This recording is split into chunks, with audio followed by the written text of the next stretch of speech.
السلام عليكم ورحمة الله وبركاته. معكم دنيا وحكاياتها.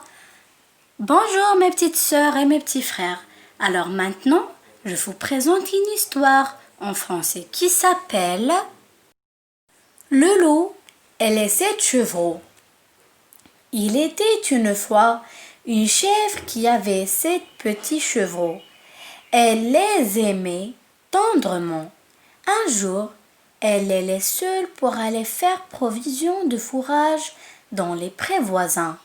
Avant de partir, elle appelle ses petits et leur dit « Mes enfants, je vais chercher du fourrage frais coupé.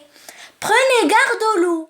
Il peut surgir à tout moment et vous dévorer en peu de temps.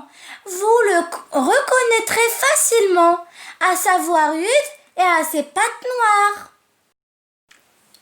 « Partez sans crainte, lui répondent les chevreaux.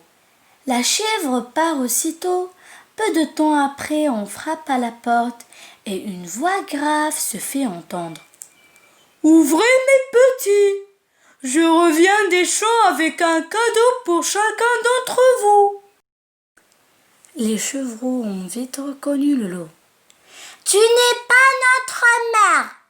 répondent-ils tous ensemble. « Sa voix est douce et tendre, tu es le loup !» Le loup va chercher toutes sortes de sucres qu'il avale pour rendre sa voix plus claire. Il revient ensuite frapper à la porte. « Ouvrez mes petits, je reviens avec un cadeau pour chacun d'entre vous. » Les biquets hésitent un moment, puis voyant la patte noire du loup posée sur le rebord de la fenêtre, ils s'empressent de répondre. « Nous n'ouvrirons pas, notre mère n'a pas de patte noire, tu es le loup. »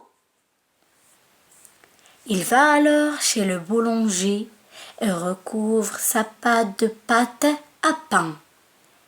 Il la plonge ensuite dans la farine pour la rendre bien blanche. La voix claire et la pâte blanche, le loup s'en va tout heureux frapper à la porte des chevreaux. Il leur dit « Ouvrez-moi mes chers petits, je suis votre mère et je reviens des bois avec un cadeau pour chacun d'entre vous. »« Montre-nous ta patte, » répondent les chevreaux. « Nous voulons nous assurer que tu es bien notre maman. » Le loup pose sa patte toute blanche sur le rebord de la fenêtre. Les biquets sont alors assurés. Il ouvre la porte.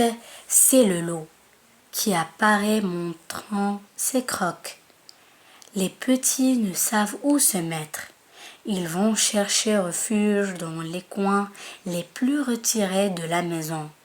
L'un se cache sous le lit, l'autre dans la cuisine, un autre dans l'armoire, etc. Le tout petit va se fourrer dans la paille. Le loup les retrouve facilement. Il les avale l'un après l'autre. Cependant, il ne trouve pas le plus jeune. Dissimulé dans la paille, il quitte aussitôt les lieux, non sans peine, et s'allonge sur l'herbe verte à l'ombre d'un arbre. La brave chèvre ne tarde pas à revenir chez elle, trouvant la porte d'entrée grande ouverte. Elle a compris qu'un malheur est arrivé. La maison est sans dessus-dessous, plus rien n'est à sa place.